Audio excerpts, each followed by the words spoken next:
Egunon también, que es casi lo único que sé decir en euskera. A ver,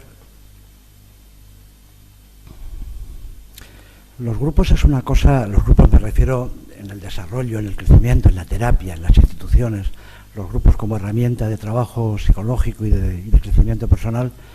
es una cosa relativamente reciente, tienen 50 años del siglo pasado, la mitad del siglo XX y lo que llevamos de este.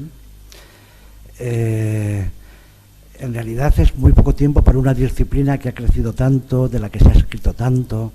de la que hay tantas y tan buenas teorías que han intentado descifrar por qué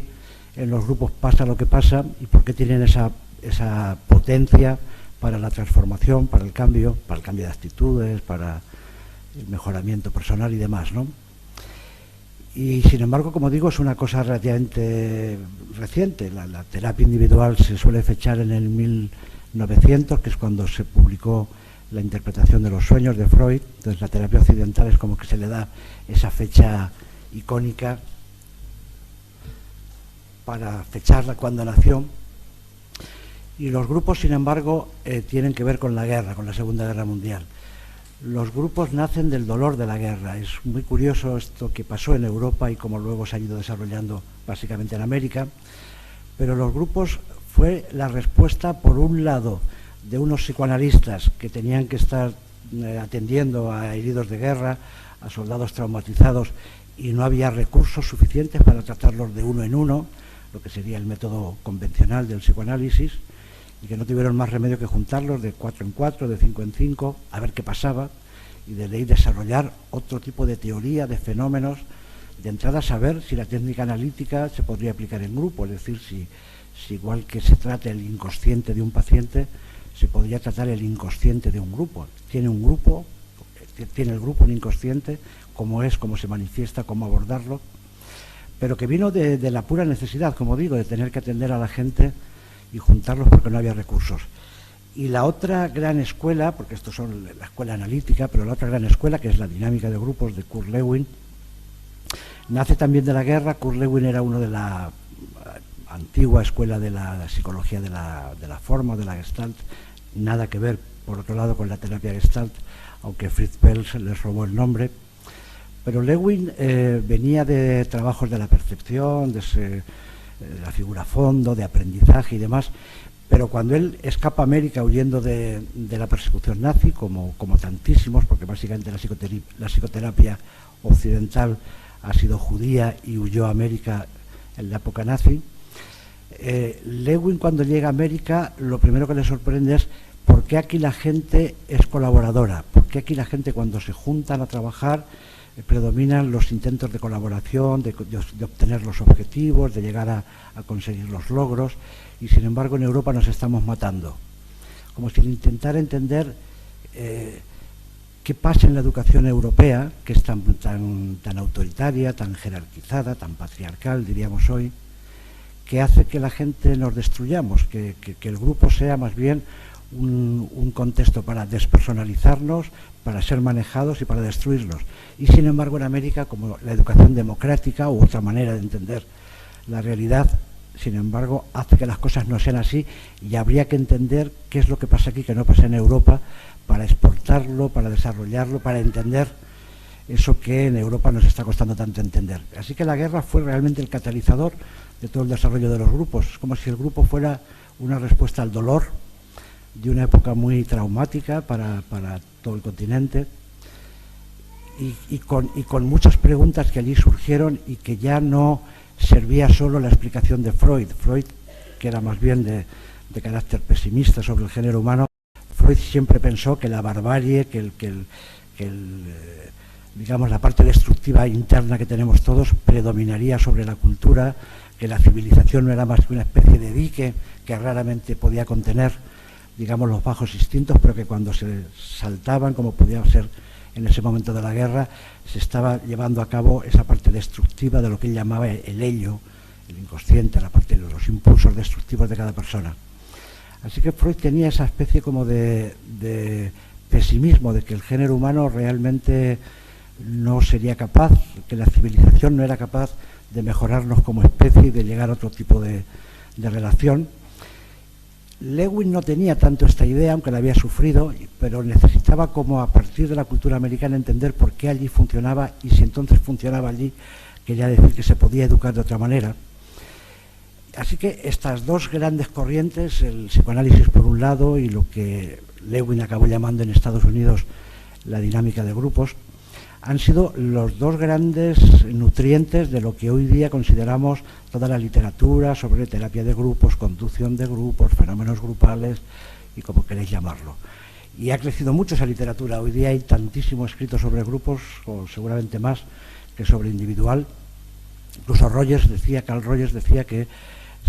en el siglo XX la eclosión de los grupos sería uno de los fenómenos culturales más importantes.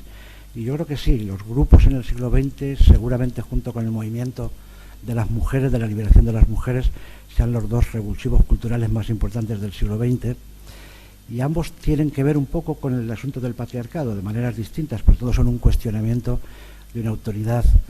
antigua, judio-cristiana, vertical, autoritaria, y cómo eso estaba, digamos, no dejando crecer, desarrollarse otro tipo de cultura, que era la que venía, la que traían los tiempos y a la que había que entender y abrirse. Así que tenemos por un lado esto, el psicoanálisis, la dinámica de grupos lewiniana, como que se desarrolló luego en Estados Unidos, y la otra fuente donde ya podemos hablar de Gestalt es el humanismo de los años 60, lo que se llamó el tercer movimiento, para diferenciarlo del psicoanálisis y del cognitivismo. Y la psicología humanista fue una especie de explosión, básicamente en California y a partir de ahí en todo Estados Unidos, y luego llegó a Europa, donde lo que había era una especie de confianza en que se podía volver a invocar la utopía, como después de dos experiencias tan destructivas como las guerras mundiales europeas, que, como digo, tanto han tenido que ver, ¿no?, con el desarrollo de los grupos. Es como si el humanismo lo que viniera a decir es cabe buscar también espacios donde se pueda reclamar la utopía y se pueda hablar de la liberación del control social, como si lo que estaba quedando como restos de ese patriarcado en aquellos años fuera el control social de las costumbres, de lo que hoy día llamamos mercado, que ya no es el patriarcado, que es el mercado, que no se sabe qué es peor, y que en cualquier caso cabía la invocación de una liberación y del control social y de una recuperación de la utopía, como seguramente no somos necesariamente destructivos y hay algo que está mal orientado dentro de nosotros, pero que bastaría con no darle demasiado crédito y más bien fiarse y confiar en la buena orientación, digamos, de los humanos, porque somos mamíferos y los mamíferos aprenden lo llevamos inscrito en la sangre, el cuidar a nuestros semejantes, el cuidar a nuestras crías, el colaborar, así que hay algo ahí que tiene que ver con todo el aspecto del cerebro límbico, del aspecto amoroso y emocional de la conducta humana, que nos asocia con los mamíferos y que obviamente no tiene por qué ser destructivo como pensaba Freud y como intentaba entender y desmontar Lewin. Así que esos tres grandes núcleos, psicoanálisis, dinámica de grupos y el humanismo, son los tres cosas que confluyen en la Gestalt, que nace en esos años, en los años 50 y sobre todo en los 60, dentro del paradigma del humanismo, y que yo creo que es la terapia dentro de todo el bloque de los enfoques humanistas que más énfasis hace en esa confianza, lo que Peirce se llamaba confianza en la autorregulación organísmica, o que Claudio Naranjo traduce como confianza en la rectitud de la naturaleza, que es como decir, no hace falta que nos pongamos a un policía en la chepa por miedo a nuestro propio delincuente. Cuando nos ponemos un policía encima para que nos vigile porque no nos fiamos de nosotros, empezamos a alimentar ese juego perverso de que el policía alimenta al delincuente, el delincuente alimenta al policía y tiro porque me toca, ese juego de tortura que en Gestalt le llamamos el top dog y el underdog, pero que en cualquier caso es el juego de la persecución interna, de la desconfianza de uno, y eso como acaba tomando sentido y se cumple esa profecía, digamos, maligna. Así que el humanismo lo que intentó decir, y la Gestalt especialmente, es como decir, igual no hace falta que le demos crédito a ese policía, igual si lo desmontamos no es tan peligroso lo nuestro, nuestra tendencia natural no es destructiva, aunque pueda haber accidentes, aunque pueda haber, digamos, enfermedad y equivocaciones, pero no tenemos un instinto de muerte, como decía Freud, ¿no? Tendemos hacia la vida, e incluso alguien que se suicida se puede entender más como un error, como un daño, como un accidente, digamos, de su propia psique, pero no que todos tengamos una tendencia hacia el suicidio. Al contrario, tendemos hacia la vida, y desde ahí entonces cabe entender de otra manera el mundo interno, y cabe también entender de otra manera el mundo externo. Y de ahí, y eso tiene que ver con los grupos, porque los grupos, yo creo que por eso han tenido tanto éxito, tanto en el terreno de lo terapéutico como de lo institucional. Los grupos se han convertido en una especie de laboratorio, de taller, donde se pueden probar fenómenos y entenderlos, desmenuzarlos, como masticarlos en detalle, para entender lo que pasa en el macrocosmos, lo que pasa en la sociedad, lo que pasa en las relaciones humanas. Así que eso ha sido, digamos, como toda la tendencia de la mitad del siglo XX para acá, de entendernos como sociedad, ya no tanto entendernos como personas, que yo creo que a partir de del gran pionero que fue Freud, está eso más que establecido en la cultura occidental, de que no sabemos quiénes somos, pero uno puede mirar y conocerse. Pero esa otra gran pregunta era, ¿y cómo somos como colectivo? ¿Qué nos pasa como colectivo? Entender que eso pasa y cómo aprenderlo, y cómo tener una especie de lugar artificioso de ensayo, pero que nos ayude también a entender lo que pasa al nivel micro y al nivel macro. Así que por eso los grupos han tenido, como digo, tanto desarrollo en este tiempo, y la Gestalt como uno de los enfoques del humanismo, donde además trabajan muy sistemáticamente en grupo. Yo creo que cuando uno piensa en Gestalt, o antes al menos, siempre uno pensaba en la idea del círculo, la idea de un redondel de personas hablando entre sí o compartiendo, aunque después se ha hecho más famoso el icono más de la silla como una especie de diálogo de la persona consigo mismo. Pero hay toda una tradición enorme de la Gestalt, que es el trabajo en grupo. Pero, y aquí entramos ya más directamente en el asunto de la Gestalt dentro de las dinámicas de grupo, la Gestalt tradicional, muy heredera de su creador, de Fritz Perls,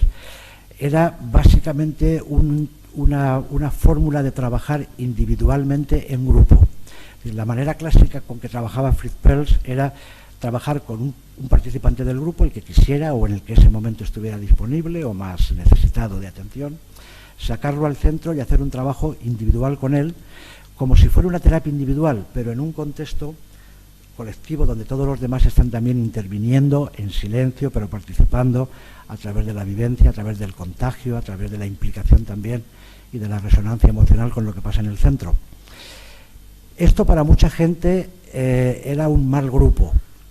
sobre todo más desde el enfoque lewiniano. Es como decir, ¿por qué no explotar más todos los recursos del grupo? Aquí en realidad está siendo un asunto entre el terapeuta y un paciente, aunque en un contexto colectivo, pero no se explotan tanto todos los recursos grupales. Perls los utilizaba más bien como feedback, como pedir feedback a los demás de lo que estaban viendo. También un poco como una especie de contagio incrementado, es decir, lo que trabajaba uno tocaba al siguiente que salía al centro, y eso tocaba a otro que salía al centro, de forma que todos al final pasaban por el centro. Era un trabajo colectivo, pero de uno en uno. Pero es verdad que no le daba tanta importancia a lo colectivo, al grupo como tal, porque yo creo que él se sentía que él era como el portador, digamos, de la conciencia, la capacidad de denunciar lo falso, de apoyar lo positivo de esa persona, y que el grupo desde ahí tenía menos recursos para ayudar al que estaba en el centro. Así que es bastante cierta esa crítica de Perls de que era un trabajo demasiado personal, demasiado individual, aunque en un contexto de grupo, pero sin embargo es también una forma muy original de trabajar en grupo, y yo he querido también rescatarla en este libro, como diciendo, es verdad que no tira tanto de los elementos grupales,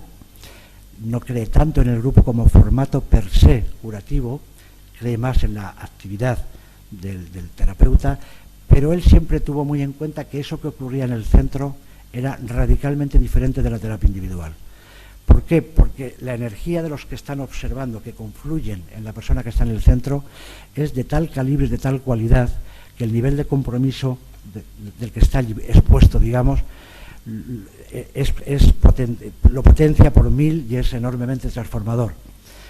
Esto él lo había aprendido del teatro.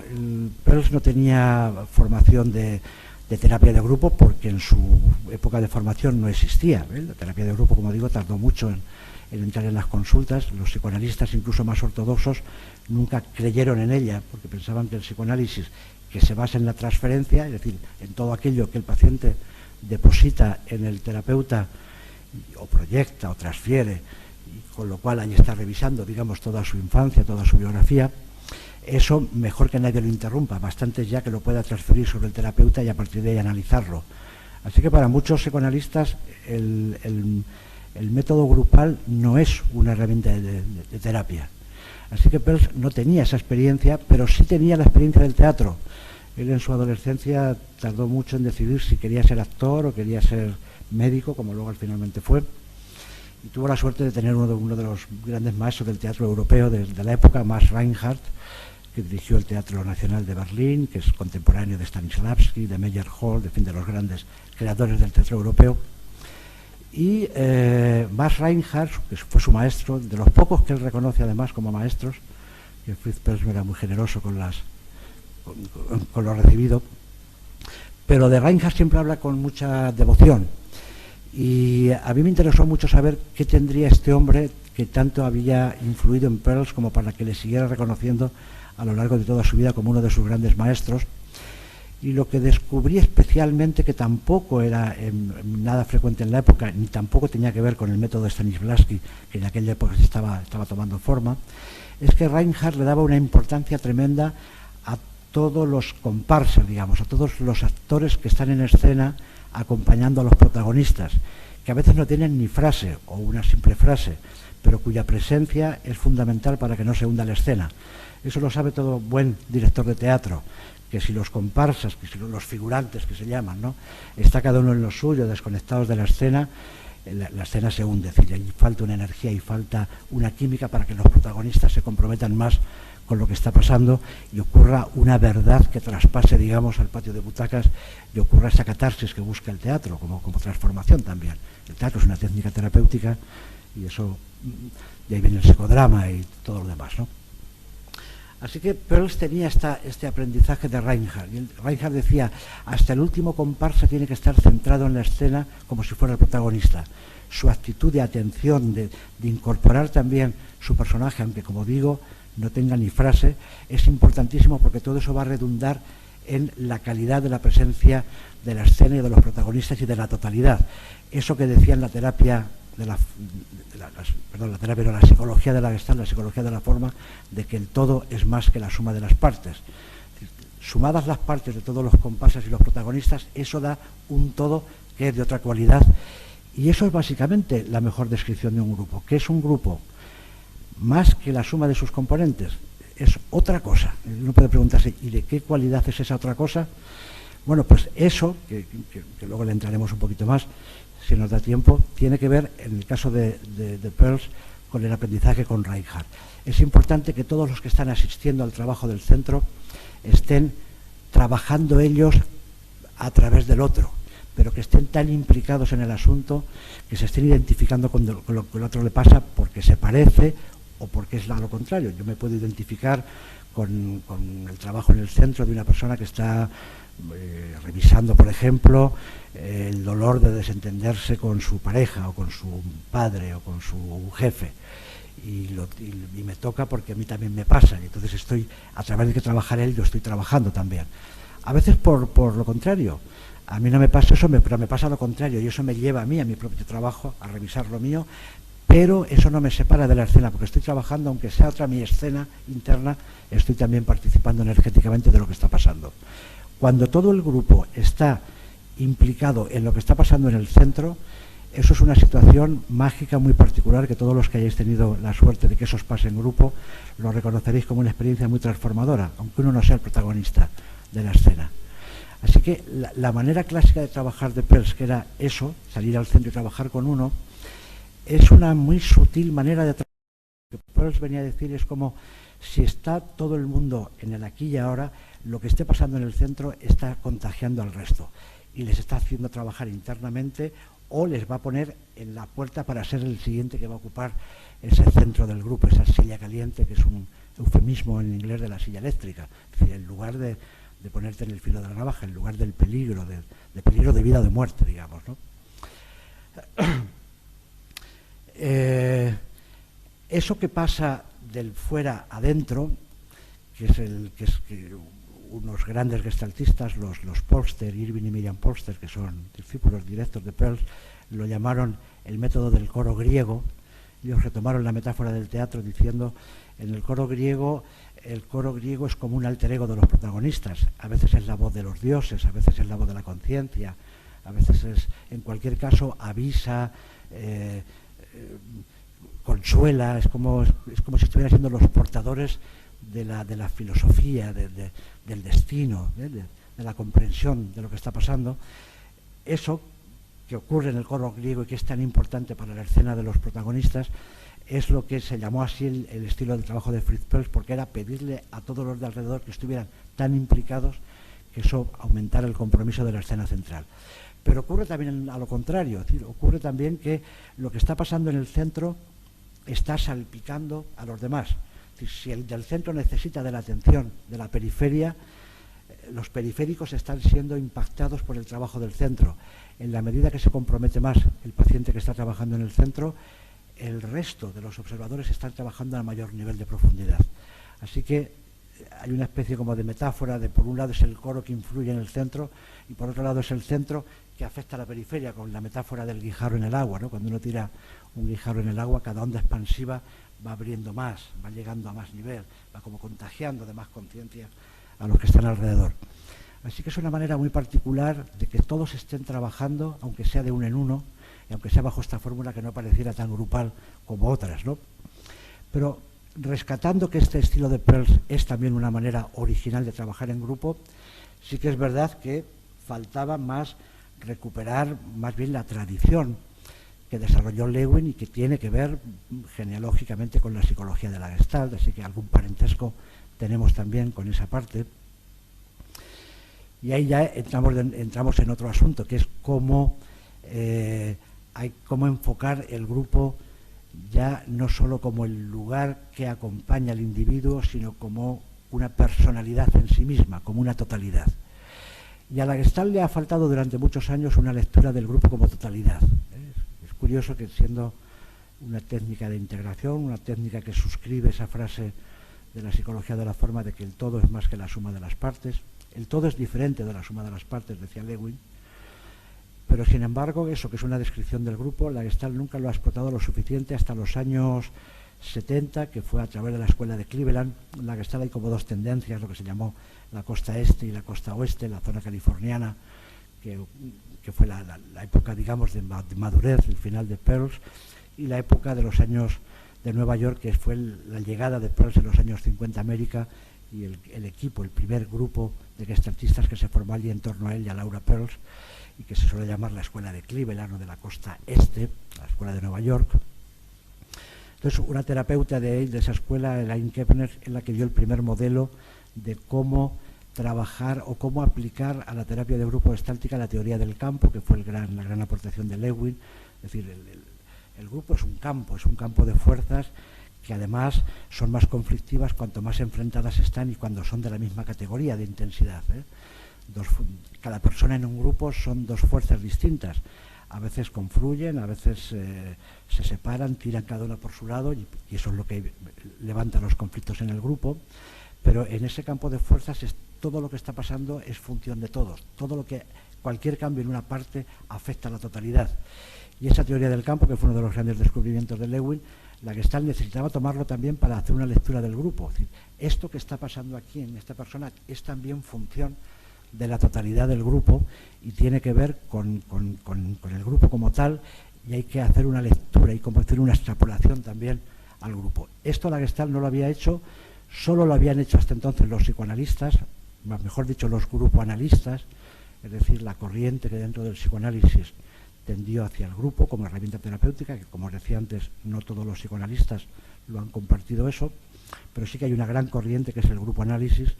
de aplicación del psicoanálisis al grupo. Los psicoanalistas tuvieron que pensar en el grupo como totalidad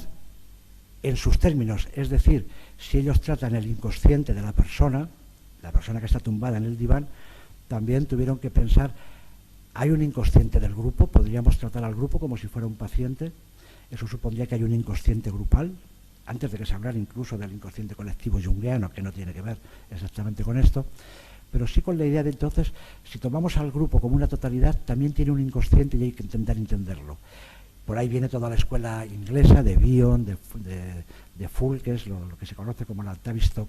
porque fue la clínica donde se desarrolló todo este tipo de trabajos. Y los psicoanalistas sí que habían empezado a hablar del grupo como totalidad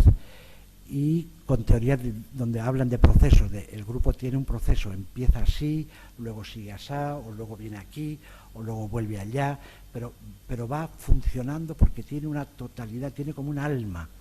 Claro, hablar de un alma de grupo para un lewiniano era los lewinianos son muy fenomenológicos, es como ellos lo que dicen es, no se puede saber que el grupo tenga un inconsciente, eso es un supuesto. Bueno, nos podemos imaginar eso, pero no lo sabemos. Lo que sí podemos saber es que el grupo tiene una estructura, y eso sí que se puede estudiar.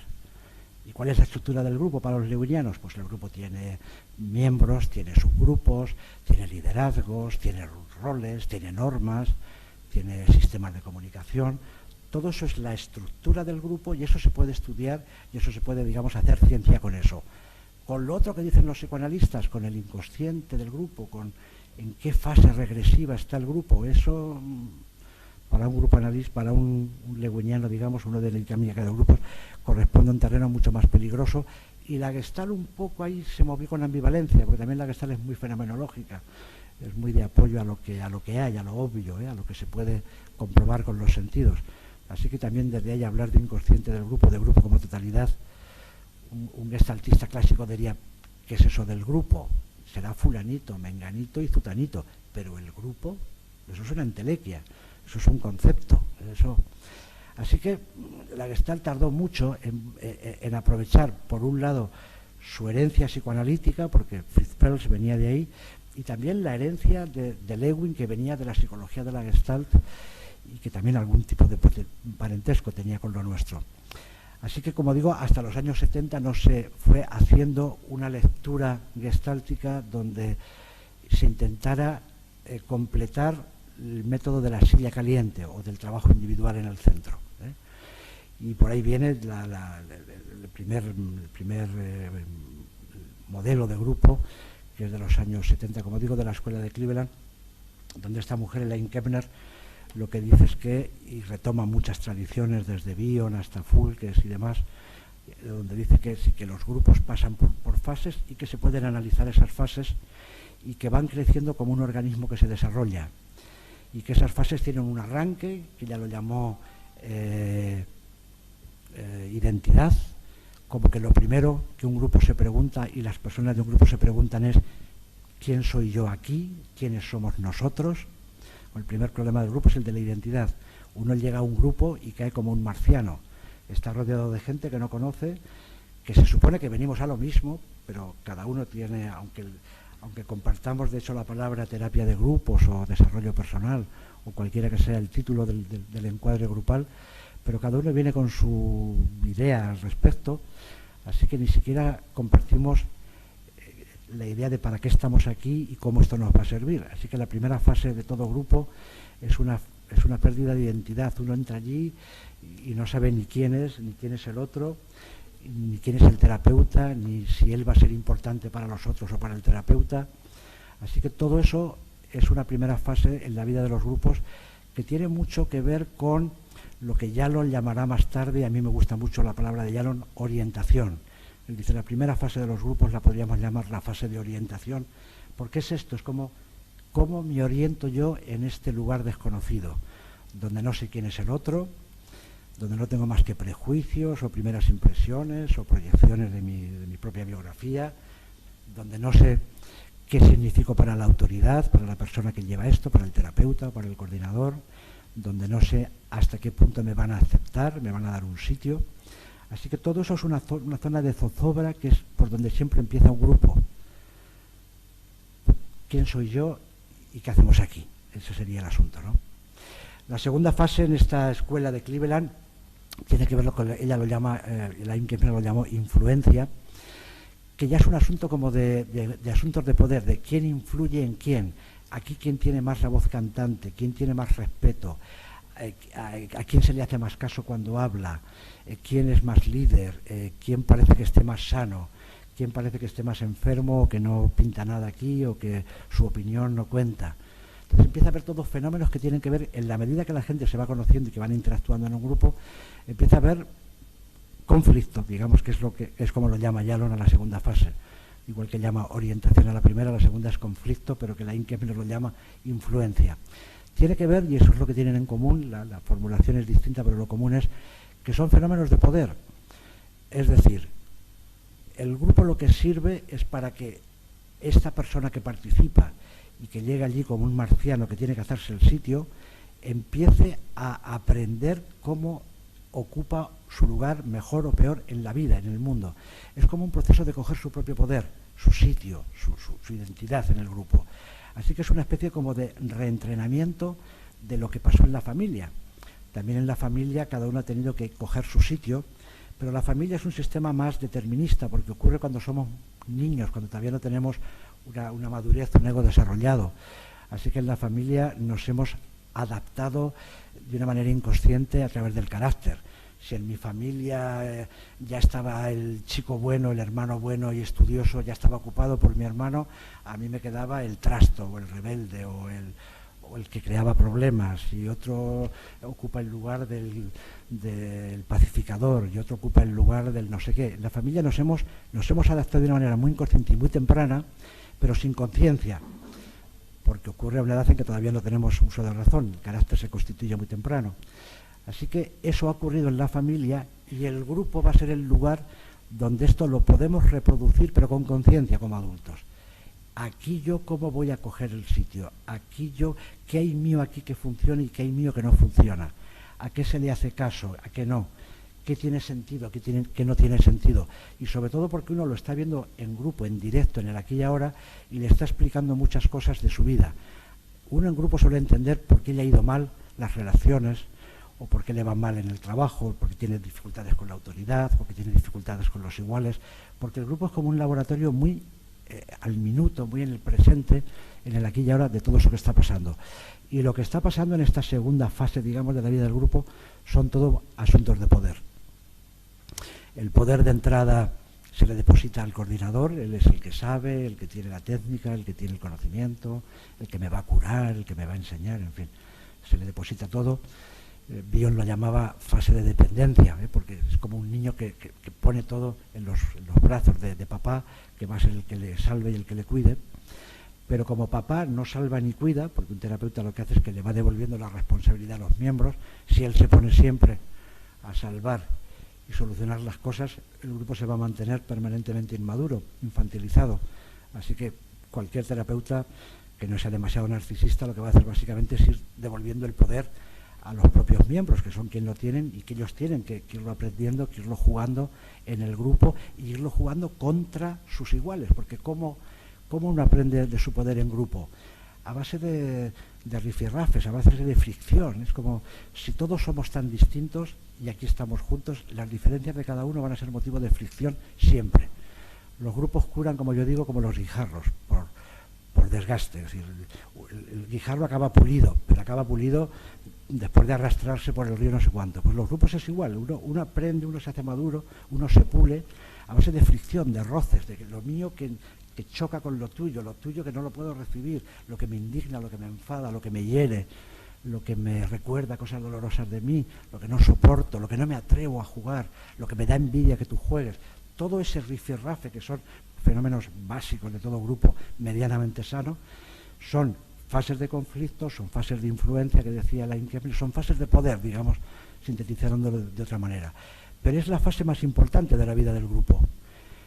Y esto es importante señalarlo, porque generalmente los coordinadores o los terapeutas de grupo le tenemos mucho miedo a los momentos de conflicto grupal. Es como que si el grupo se conflictúa y se pone en crisis, y las crisis son peligrosas porque puede ser que el grupo se disuelva a lo mejor y se muera, o puede ser que se pierda un miembro, que se sienta herido y no recogido y que abandone.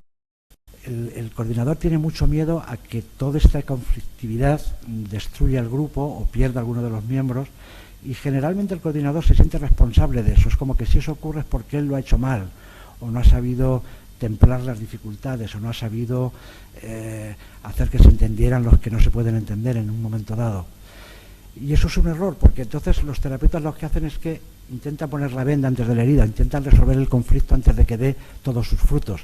Es inevitable que en los grupos haya conflicto, porque el conflicto es la expresión de las diferencias. Yo no soy tú, y aquí que nos estamos viendo, aprenderemos ambos, y nos haremos mucho más tolerantes respecto a ti y a mí, pero va a ser a través de las diferencias, y las diferencias de entrada son siempre dificultosas, por eso hay siempre líos en las fronteras, líos con los otros, ¿no? con el diferente, con el no conocido y demás, ¿no? Así que el conflicto es no solo inevitable, sino que es, digamos, en él está el germen de la transformación individual. Si el grupo puede ayudar a la transformación individual, va a ser a través del conflicto. Y cuando digo conflicto, no necesariamente hay que imaginarse que aquello va a ser una guerra campal y un destrozarse y un dañarse, no necesariamente. Conflicto es simplemente a veces ver cómo yo no te puedo entender, o lo que me duele que tú no me entiendas, o que tú no seas yo, o que tú no seas como yo quiero que seas. O sea, que no necesariamente es entrar en destrozarse, pero sí en un dolor de las diferencias, en una dificultad de entender al otro y de ser entendido, y todo eso va a llevar un proceso muy delicado, pero muy rico y muy transformador. Así que la vida media de los grupos, el lugar, digamos, donde la cosa cuaja, siempre tiene que ver con el conflicto, con las diferencias, con las dificultades. Y eso va a llevar a una última fase, el Einke nos lo llamaba intimidad, ya nos lo llama cohesión, donde digamos que los fenómenos que van a ocurrir ya son de un nivel más afectivo, más emocional. Así como los primeros tienen que ver con asuntos de poder: ¿quién soy yo aquí? ¿Me consideras, no me consideras? ¿Soy importante o no lo soy? ¿Me tengo que pelear para hacerme escuchar? Y, en fin, todo eso que pasa en el grupo como un empoderamiento personal. La otra fase del grupo es también un momento donde uno necesita también crecer a nivel emocional, desarrollar más los afectos, ser capaz de tolerar diferencias y apreciarlas, y sentir que en todo eso hay una comprensión amorosa del otro, siendo él como es, que es diferente de mí, y sintiéndome yo aceptado y querido con mis diferencias, sin que me obliguen, como en la familia, a tener que ser otro por el chantaje emocional. Así que esa última fase de los grupos es una fase de desarrollo más emocional, más centrado en los afectos, en el amor, podríamos decir, igual que hablábamos antes de poder. Esto sería más bien una fase que tiene que ver con el amor, como fase última de desarrollo personal. Es decir, si os fijáis, tanto el poder como el amor son los dos caballos de batalla del desarrollo interior,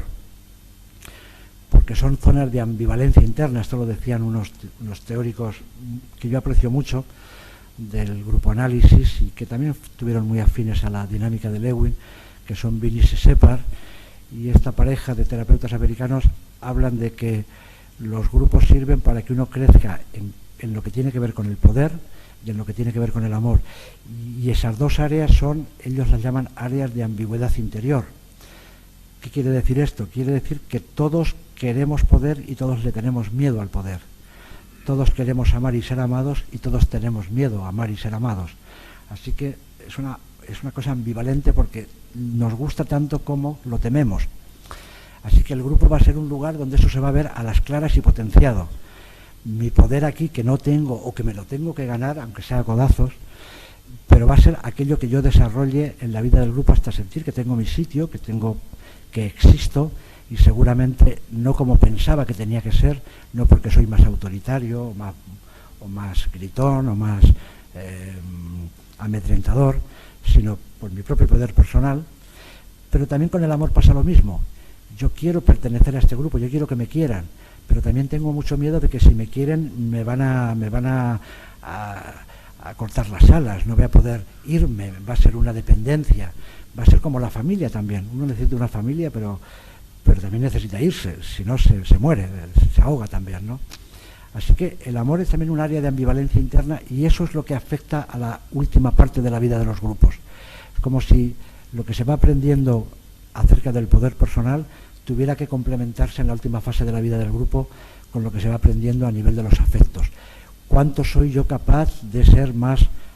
amoroso, más tolerante, más abierto hacia la diferencia? ¿Y cuánto soy yo más capaz de sentirme amado sin que eso me comprometa y me ate las manos? Porque tú me quieras o yo te quiera, eso no me va a evitar también poderte decir lo que no me gusta de ti o las partes críticas. Es como una especie de crecer en el amor, un amor adulto, que es un amor que va y viene, que no es incondicional, aunque hay una parte profunda de que uno está más allá de eso, más allá del bien y del mal, pero que se puede ir y venir, que no es como la idea infantil de si no soy bueno no me van a querer, así que para quererme tengo que ser bueno como me quiere papá o como quiere mamá. Aquí no, siendo yo como soy también me pueden querer, y sobre todo también porque yo he aprendido a quererme después de limar muchas de mis dificultades o muchos de mis puntos ciegos, para los cuales el grupo ha sido un excelente espejo donde me los he visto, y además en directo, y además señalados y reforzados por otros 20 ojos de los compañeros que me dicen no te engañes, a ti te pasa esto, entonces uno va aprendiendo desde ahí a lo que le falta con su poder y lo que le falta con su amor. Así que digamos que los grupos en Gestalt tardaron un poquito, y esta es la primera experiencia que os cuento, la de la Inkevener, de entender que hay fases, que hay procesos, que el grupo como tal tiene un desarrollo, que no todo se explica solo por el desarrollo de las personas. Es más, el desarrollo de las personas es inseparable del desarrollo del colectivo, que el cambio de uno cambia en la totalidad, afecta al todo, y que todo eso se va convirtiendo en una herramienta de tanto poder que uno acaba devolviéndole al grupo el respeto de que el grupo es la herramienta creativa, cosa que no todos los terapeutas se creen. Ellos se creen que el grupo es curativo porque ellos lo dirigen, y no es así. El grupo es curativo per se, y el primero que cura es el terapeuta de su propio narcisismo y de su propia omnipotencia, pero cura a todos. Es decir, es el formato grupal lo que cura, es el hecho de que yo estoy aquí mostrándome y soy visto por ti, que me vas a decir lo que ves, y eso es incontestable. Me puede molestar, me puede gustar, me puede joder, pero todo eso es incontestable, y eso es parte de lo que nos va a ayudar. Así que el grupo como tal, como formato, es lo curativo, y eso es lo que se va aprendiendo, digamos, al final del proceso. Y esa confianza en el grupo no siempre la tuvo la Gestalt, como digo, en los orígenes, sí más después, pero que tiene que ver, como os estoy contando, con ir recuperando lo que le falta a la Gestalt. Y lo que le falta a la Gestalt yo creo que es mucho de lo que sí que tiene el psicoanálisis, entender que el grupo funciona como un organismo que tiene su propia trayectoria interna, y cuando digo interna quiero decir inconsciente, estemos más o menos de acuerdo con esa palabra, pero que en el grupo están pasando cosas por abajo que no se ven por arriba, y que el terapeuta experto tiene que aprender a mirarlas. En el grupo están pasando asuntos de estructura, están pasando asuntos de comunicación, de normas explícitas o no, de lo que estudian los legüenianos, y todo eso hay que saberlo, porque si no, no te enteras a veces de lo que está pasando en el grupo. El liderazgo parece más claro, porque siempre se ve más quién es la persona que lleva la voz cantante en un grupo y en qué medida tiene influencia o no sobre los demás. Pero, por ejemplo, las normas no están tan claras y tienen muchísimo peso en los grupos. Los lewinianos han estudiado mucho eso, y yo creo que es una cosa que hay que recuperar en la Gestalt. Cualquier teoría de grupos hoy día moderna tiene que recuperar ese aprendizaje, y es como decir, a ver, la mayoría de los grupos funcionan porque tienen una norma implícita que encima no está consensuada, o no funcionan porque tienen una norma implícita que por supuesto no está consensuada. De pronto hay un grupo que no se arriesga a decir la verdad, o es un grupo de paños calientes,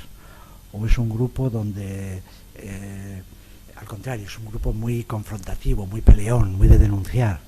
Entonces uno piensa, ¿qué le pasa a este grupo que no puede apoyar? ¿O qué le pasa a este grupo que no puede agredir o que no puede decir lo negativo?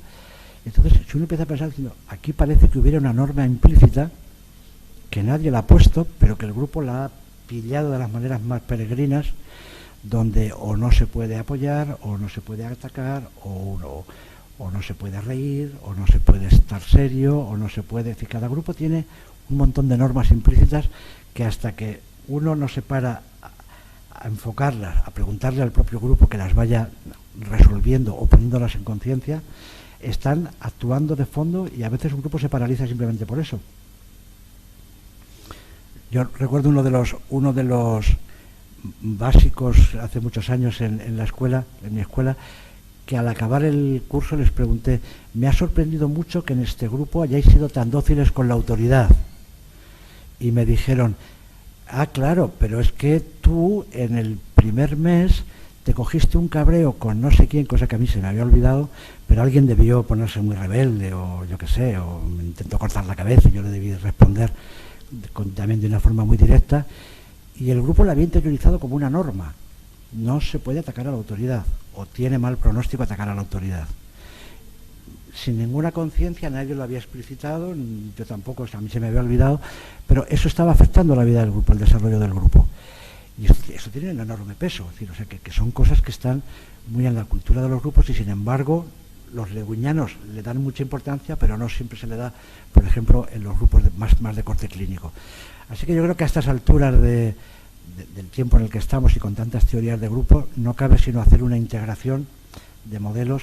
Yo creo que hay tantas y tan buenas teorías grupales que cada una ha aportado luz en un área, que yo creo que hoy día ser gestáltico, con lo que eso significa de integración de los opuestos y de integración de las diferencias, es una manera de intentar aglutinar, entender y recuperar todas las tradiciones que se han desarrollado y de las que no siempre la Gestalt ha sido deudora o ha sido reconocedora. A la Gestalt le falta un poquito de psicoanálisis, de entender el inconsciente grupal,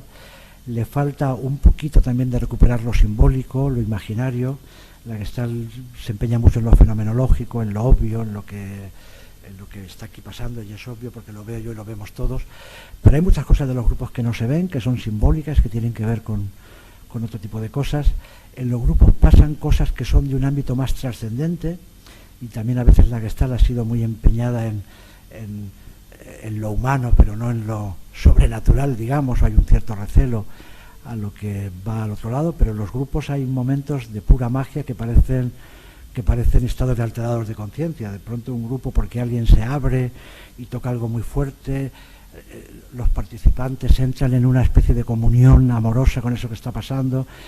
y parece de pronto que están todos en trance. ¿Qué está pasando? Hay algo como que simbólico, como realmente espiritual, aunque esa palabra esté mal vista o por algunos levante una cierta prevención, pero están pasando cosas a nivel espiritual o a nivel artístico, si es que tenéis problemas con la palabra espiritual, pero que son más allá de lo que está ocurriendo, que trascienden la experiencia. Son momentos como de gracia en los grupos. Y la Gestalt se ha empeñado mucho, a veces más, en entender lo obvio, lo que está pasando, lo fenomenológico, y no tiene tanta consideración a veces este tipo de fenómenos que se dan y que son parte del arte, de la magia de los grupos. Así que eso es parte también de lo que la Gestalt tiene que recuperar de otros, o que de alguna manera ya ha recuperado otros enfoques, porque la enriquecen, porque una teoría a finales del siglo XX y ya empezado el siglo XXI de grupos no puede ser sino una teoría integrativa de lo que está pasando. ¿Cómo vamos de tiempo? 5 minutos y dejamos tiempo para preguntas. O yo casi lo dejo.